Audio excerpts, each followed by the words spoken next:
అబ్బో ఇక్కడ కేజీ చీరలు కొంటే అర కేజీ చీరలు ఫ్రీ అంట. మంగళ్య షాపింగ్ మాల్, కేజీల్లో సేల్, టన్నుల్లో ఆనందం. సార్ నాకు ఇప్పుడు లేటెస్ట్గా అనిపించింది ఏంటంటే, నేను మొన్న ఒకసారి కళ్యాణ్ గారిని కలిసినప్పుడు, సార్ నేను అప్పట్లో మిమ్మల్ని కలవలేదు, ఒకవేళ నేను కలిసి ఉంటే ఖచ్చితంగా చేసేవాడిని సార్, నేను ఇవన్నీ చూడండి పెద్ద హిట్ అయి ఉండేది అంటే నవ్వు ఏమన్నారంటే, ఒకవేళ మీరు కలిసి సినిమా చేసి సూపర్ హిట్ అయ్యి ఉంటే నేను అమెరికన్ లాగా సినిమాలే చేసుకుంటూ ఉండేవాడిని, పాలిటిక్స్లోకి వచ్చి ఉండేవాడిని కాదు. అంటే పవన్ కళ్యాణ్ గారు పాలిటిక్స్లో రావడానికి తెలియకుండా ఒక ఫోర్స్ కారణంలో మీరు కూడా ఉన్నారన్నమాట. అంటే ఆయనకి ఎప్పుడు నాకు లాంగ్ జర్నీ 2 దశాబ్దాలతో కూడా ఆయనకి నాకు చాలా ఇష్టం. ఎందుకంటే సినిమా ఆర్టిస్ట్గా కాదు, ఒక వ్యక్తిగా ఆయన ఆశయాలు, ఆయన భావాలు, ఆయన ఇవన్నీ నాకు బాగా ఇష్టం. సో ఆయన ఎప్పుడు ప్రజాసేవ చేయాలనే ఉద్దేశంతో ఉంది సినిమాల కంటే. ఆయన ఎప్పుడు నేను చెప్పడం కాదు, బై పవర్స్ నేను సినిమాలకు వచ్చాను కానీ అని చెప్తూ ఉన్నాను. యాక్చువల్లీ అది నిజం. కానీ వచ్చారు కాబట్టి ఆయన చేయాలి. ఆయన సినిమాల్లో కూడా ఆయనకి బాగా కనెక్ట్ అయితేనే అది ఆ సినిమా బ్రహ్మాండంగా ఉంటుంది, లేకపోతే అలా ఉంటుంది. సో ఆయన దాంట్లో నుంచి ఇది కరెక్ట్ కాదనుకుని మళ్ళీ డైరెక్షన్కి వెళ్ళారేమో. డైరెక్షన్ ఒకవేళ సక్సెస్ అంటే ఆ ప్రొఫెషన్లో అలా ఉండిపోయేవారేమో. కానీ అది కాకపోతే దానికి సినిమాల కంటే ఆయనకి ప్రజాసేవ ముఖ్యం కాబట్టి ఆయన రాజకీయాల్లోకి వెళ్ళారు. అదే దాన్ని మాత్రం వదలకుండా పట్టుబట్టి కష్టపడ్డారు నేను వేరే ప్రత్యక్షంగా చెప్పక్కర్లేదు. కానీ ఫైనల్గా అచీవ్ చేశారు. కానీ ఒక విధంగా ఏమంటారంటే, ఎప్పుడు మేము power star Pawan Kalyan power star నరుస్తుంటారు కదా, మేము పవర్ స్టార్ నా సినిమాలో టైటిల్ వేయొద్దు అని అనేవాళ్ళు. సరే, ఎందుకంటే పవర్ వస్తే కూడా ఆయన మనం పవర్ స్టార్ అనిపించుకోవడం ఆయనకి పెద్ద ఇష్టం లేదనమాట. మనం ప్రూవ్ చేయాలి, ప్రజాసేవ చేయాలి తప్ప పవర్ స్టార్ అని కాదని. ఆయనకు అలా చెప్పుకుంటూ పోతే ఎన్ని లేవు సార్. పవర్ స్టార్ అన్నది ఆయనకి ఇష్టం లేకపోవచ్చు, కానీ ఇప్పుడు ప్రత్యేకంగా ఎలక్షన్స్ టైంలో పిఠాపురం ఎమ్మెల్యే గారి తాలూకా అన్నది ఎంత ట్రెండ్ అయింది సార్. ఇప్పుడు హరిహర వీరమల్లు గారి తాలూకా అని చెప్పాలి. ఇంకా పవర్ స్టార్ అన్నది ఆయన ఎలివేట్ చేయవద్దు అని అంటే. సార్ బేసికల్గా ఈ సినిమా ఇందాక మీరు అన్నట్లు ఆయన గనక ఫిక్స్ అయితే, కనెక్ట్ అయితే వేరే లెవెల్ ఉంటుంది అన్నది. ఈ సినిమాలో పవన్ కళ్యాణ్ గారి కనెక్షన్ ఎంతవరకు మీరు అబ్జర్వ్ చేశారు? నిన్న ఒక సాంగ్ రిలీజ్ అయింది, చూసి ఉంటారు. దాంట్లో కొన్ని చిన్న క్లిప్స్ ఉన్నాయి. దాన్ని చూసి ఉంటే ఆయన ఎంత కనెక్ట్ అయ్యారు, విజృంభించి అలా చేశారు, అది దాన్ని బట్టి అర్థమవుతుంది. అంటే మీ అసెస్మెంట్ సార్, మీరు ఇంకా క్లోజ్గా ట్రావెల్ చేశారు, మీరు ఇంకా దగ్గరగా చూస్తారు కాబట్టి. అదే చెప్తున్నాను, అది అసలు ఒక సినిమాటిక్ ఫైట్లా లేదు. అంటే రియల్గా ప్రాణం పెట్టి చేసినట్లే కాదు. ఒక 100 మందిలో ఒకళ్ళు ఇరుక్కుంటే, మనం బాలచంద్రుడో లేకపోతే అభిమన్యుడో అలా చూసాం కదా, వీర విహారం చేసినట్లు ఉంది అది యాక్చువల్గా. అంటే ఒక రియల్గా అట్లాంటి 100 మంది అటాక్ మధ్యలో ఇరుక్కుంటే దాన్ని ఎలాగ ప్రాణాన్ని తెగించి పోరాడతాడు, అలాగ రియల్గా ఉందన్నమాట సీక్వెన్స్. అందువల్లే అంత ఇంపాక్ట్ ఉంది సాంగ్. దానికి తగ్గట్టు లిరిక్స్, దానికి తగ్గట్టు కీరవాణి గారి మ్యూజిక్ అసలు ఎంత ఫాస్ట్గా ఉందో నేను చూసారు, ట్రెండింగ్గా ఉంది అసలు. సార్ పవన్ కళ్యాణ్ గారిది ఒక్క బజ్ రావాలి కానీ అది ట్రెండింగ్ అయిపోతుంది అంతే. అంత క్రేజ్ ఆయనకి, అంత ఫాలోయింగ్ ఆయనకి. బేసికల్గా సార్ యాజ్ అ ప్రొడ్యూసర్ ఈ ప్రాజెక్ట్ విషయంలో డ్యూరేషన్ కావచ్చు, ఇన్ని ఇయర్స్ ట్రావెల్ చేయడం కావచ్చు, అప్స్ అండ్ డౌన్స్ కావచ్చు, మీకు బాగా toughest challenge being a producer of Harihara Veeramallu సినిమాకి ఏమనిపించింది సార్? ఏ సిచ్యువేషన్ అనిపించింది?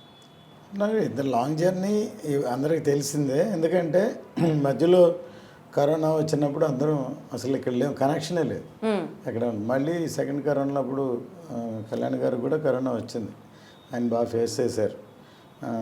చాలామంది ఆయన రికవర్ అవ్వాలని మేము అనుకున్నాం, టైం పట్టింది. రికవర్ అయిన తర్వాత అప్పుడు భీమ్లా నాయక్, హరిహర వీరమల్లు 2 ప్యారలల్గా చేస్తున్నారు. అప్పుడు ఆఫ్టర్ కోవిడ్ అంత ఇమ్మీడియట్ రికవర్ ముందు ఒక సినిమాని ఫినిష్ చేసి దాని ముందు అది రిలీజ్ చేద్దాం, తర్వాత చాలా టైం బట్టి తర్వాత మా షూటింగ్ వచ్చారు. వచ్చిన ఆ సీక్వెన్స్ తోటి అసలు అప్పుడే సినిమా అయిపోవాలి, కానీ ఆ సీక్వెన్స్ చాలా ఇంపార్టెంట్. అది దాదాపు 60 డేస్ చేసాం, అందులో దాదాపు 45-50 డేస్ కళ్యాణ్ గారు ఉన్నారు ఒకే సీక్వెన్స్. ఇంతవరకు మేబీ హిస్టరీ అవ్వచ్చు. ఒక సీక్వెన్స్ ఒక క్లైమాక్స్ చేసిన 10 రోజులు 15 రోజులు చేస్తాం, 60 డేస్ ఒకే ఒక సీక్వెన్స్. సో అందువల్లే దాంట్లో అంత పవర్ ఉంది. మేబీ అక్కడ రామోజీలో షూట్ చేస్తే అక్కడ ఒక హిల్ ఉంది, 4:30కి లైట్ పోద్ది. 4:30 సాయంత్రానికి 4:30కి జనరల్గా 4:30 to 6 ఒక సాఫ్ట్ లైట్ ఉంటుంది. అప్పుడు బాగా ఫాస్ట్గా హార్ష్గా ఉన్నప్పుడు అందరూ టైర్ చేయలేరు, ఎక్కువ వర్క్ జరుగుతుంది. అలాగూ అన్ని రోజుల్లో డైలీ 1.5 hours 2 hours పోతే అది 50 రోజుల్లో అదో 15 రోజులు 20 రోజులు పోయినట్టే లెక్క. అంతే అంతే. అంటే అటువంటి లొకేషన్ మేము చూస్ చేసాం, అక్కడ ఒక టాప్ హిల్లో ఉండాలని అవుట్డోర్. సో అందువల్ల బాగా టైం పట్టింది. అది ఛాలెంజింగ్ సీన్ అంటారా? ఛాలెంజింగ్ అనే కదా, దాన్ని బాగా కష్టపడి డీటెయిలింగ్గా తీయాల్సిన సీన్ అది. అది అంత కష్టపడినందుకు దాన్ని అన్ని కెమెరాలతోటి అన్ని రోజులు షూట్ చేసిన అది చూసి ఎడిట్ చేయడానికే 3 months పట్టింది. వా, ఒక్క సీన్ ఎడిట్ చేయడానికి 3 నెలలు. అన్ని కెమెరాలు ఉన్నాయి, అన్ని షాట్లు ఉన్నాయి, అంత ఉంది. దాన్ని అన్ని చూడాలి, సెలెక్ట్ చేయాలి, దాన్ని చేస్తేనే ఒక గ్రిప్ రావాలి కదా ఆ సీక్వెన్స్కి. 5 ఏళ్ళు ఎందుకు పట్టిందో ఇప్పుడు అర్థమవుతుంది సార్ మాకు. ఈ సినిమా స్టార్ట్ చేసినప్పుడు సినిమాకి దర్శకత్వం వహించింది క్రిష్ గారు. తర్వాత ఆయన తప్పుకొని మీ అబ్బాయి జ్యోతి గారు డైరెక్షన్ డిపార్ట్మెంట్ ఆయన ఓన్ చేసుకోవడం జరిగింది, ఆయన లీడ్ చేయడం జరిగింది. సరే, ఇది ఎందుకు జరిగింది అన్నది ఫస్ట్ క్వశ్చన్ అయితే, జ్యోతి గారు హ్యాండిల్ చేయడం ఇంత పెద్ద ప్రాజెక్ట్ అన్నది యాజ్ అ ప్రొడ్యూసర్గా ఇది ఒక రిస్కీ ఫేజ్ అని మీకు అనిపించిందా, అనిపించలేదా? లేదండి, ఇదన్నీ ఏమంటారంటే బై నేచర్ ఇది ఫేట్ అనమాట. ఇది మేము తను చెయ్యాలని మా అబ్బాయి అని లేకపోతే అని అనుకోలేదు. ఒక విధంగా తను ఈ కరోనా దాటి క్రిష్ గారు లాంగ్ జర్నీ చేసి వెయిటింగ్ అయ్యండి, ఆయనకి వేరే ప్రాజెక్ట్స్ ఉండి ఎవరికైనా సర్వేలు ఉంటుంది కదా, దాంతో వెళ్ళడం తను ఒక విధంగా కాపాడినట్టే అవుతుంది ప్రాజెక్ట్ని. ఒక విధంగా తప్పుకోవడమా? ఆయన తప్పుకోవడం కాదు, మా జ్యోతి ఎంటర్ అవ్వడం, ఆయన తప్పుకోవడం కాదు, తప్పు అలానో. ఎందుకంటే ఒక విధంగా ఈ ప్రాజెక్టు ఈ లైన్ ఈ ఇన్స్పిరేషన్ స్టార్ట్ అవ్వడం మెయిన్ క్రిష్ గారే. ఆయన అసలు మేము ఫస్ట్ వేదాళం అనే సినిమాని రీమేక్ చేద్దాం అనుకున్నాం. అప్పుడు ఫస్ట్ ఒక డైరెక్టర్ గారు ఒకసారి కుదరలేదు, తర్వాత ఫస్ట్ ఎలక్షన్ వచ్చింది. ఆ మధ్యలో ఒకసారి క్రిష్ గారు నాకు బాగా పరిచయం ఉంది. ఫస్ట్ గమ్యం సినిమాని చూసి నేను అప్పుడు తమిళ్ రైట్స్ కొనుక్కుని అప్పటి నుంచి పరిచయం. తర్వాత నాకు ఫోన్ చేశారు, ఆయన మణికర్ణిక సినిమా షూటింగ్ జరుగుతున్నా, సరే ఒకసారి మిమ్మల్ని కలుస్తాను, దగ్గర ఒక లైన్ ఉందని. బాంబే నుంచి వచ్చి ఒక 1 hour నాకు లైన్ చెప్పారు. లైన్ నాకు బాగా నచ్చింది. సరే విన్నాను, అది కళ్యాణ్ గారు చేస్తేనే బాగుంటుందని ఆయన చెప్పారు. సరే ఇది ఇట్లా ప్రాజెక్ట్ అవుద్ది అనుకోలేదు అప్పుడు.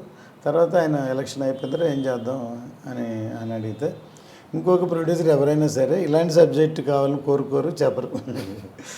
అదే సినిమాని రీమేక్ చేసేద్దాం అంటే ఫాస్ట్గా అయిపోయేది మీరు అన్నట్టు. కానీ నేను చెప్పాను, ఇలాంటి ఒక లైన్ ఉంది క్రిష్ గారిని చెప్తాను నేను పిలిస్తే అప్పుడు ఆయన నా మీద క్రిష్ గారే చెప్పారు, ఆయన జడ్జిమెంట్ నేను నమ్ముతాను అని చెప్పి క్రిష్ గారికి చెప్పారు. అలా స్టార్ట్ అయింది అనమాట ఈ ప్రాజెక్టు. స్టార్ట్ అయింది. దాని తర్వాత ఫస్ట్ కోవిడ్, సెకండ్ కోవిడ్ ఇవన్నీ క్రాస్ అయ్యి టైం పట్టింది. దానివల్ల లేట్ అవుతుంది ప్రాజెక్ట్. చాలా సంవత్సరాలు అవ్వడంతో తనకి వేరే కమిట్మెంట్ ఉందని తర్వాత తనే చెప్పి తన ఇష్టపరంగా తన జ్యోతిని చేయమని దాన్ని. జ్యోతి గారు రెస్పాన్సిబిలిటీ తీసుకున్నప్పటి నుంచి ఇంకా ఎంత అంటే ఒక డైరెక్టర్ ఒక ప్రాజెక్ట్ని సగం కాలం నడిపించిన తర్వాత ఆ బాధ్యత తీసుకోవడం అనేది ఇంకా ఎక్కువ ప్రెషర్. అసలు యాక్చువల్గా మేము ఫుల్ కథని ఇంకా ఇంకా రాలేదు, ఏ చేద్దాం అనుకున్నాం. సరే టైం డ్యూరేషన్ అవ్వడం, తర్వాత ఎక్కువ సీక్వెన్స్ని ఆల్రెడీ ప్రీ క్లైమాక్స్గా ఇప్పుడు వాడింది అంతవరకు ఉంది. ఫస్ట్ హాఫ్లో చేసాం, ఇంతవరకు చేసాం. నేను పార్ట్ 1 చేద్దామని జ్యోతి ఎంటర్ అయిన తర్వాత అనుకున్న తర్వాత పార్ట్ 1 చేద్దాం అనుకొని దాన్ని అంత ఫుల్ఫిల్ చేయాలి, తర్వాత అంత స్ట్రాంగ్గా చెప్పాలి, దాన్ని చేయాలి. సీక్వెన్స్ షూట్ చేసాం. తను ఎంటర్ అయిన తర్వాత తను బేసిక్లీ రైటర్.